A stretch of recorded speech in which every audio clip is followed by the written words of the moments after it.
ధైర్యం వహించుడి, మేలు చేయుటకై యెహోవా మీతో కూడా ఉండును. 2వ దినవృత్తాంతములు 19:11. ప్రియమైనటువంటి దేవుని ప్రజలారా, మనతో అనేక మంది స్నేహముగా ఉండి మన వెనకాలనే ఉండి మనల్ని మోసం చేసేటువంటి వారు ఈ లోకములో అనేక మంది ఉన్నారు. నీకు మేలు చేస్తారని వారితో స్నేహముగా ఉంటూ ఉన్నావా?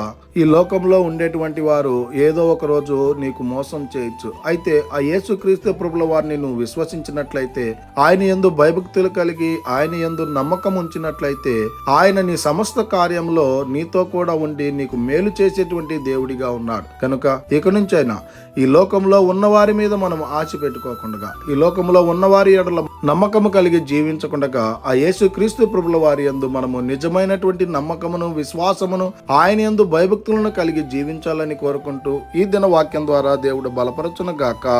ఆమేన్.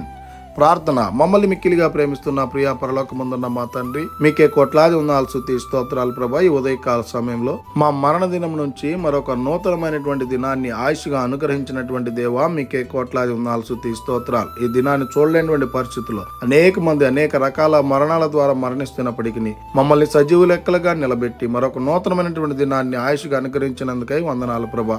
ఈ దిన వాగ్దానాన్ని బట్టి ప్రార్థిస్తుండగా ఎవరైతే వింటూ ఉన్నారో వారందరి జీవితాల్లో మీరే మేలుని కనపరచమని ప్రార్థన చేస్తున్నాం.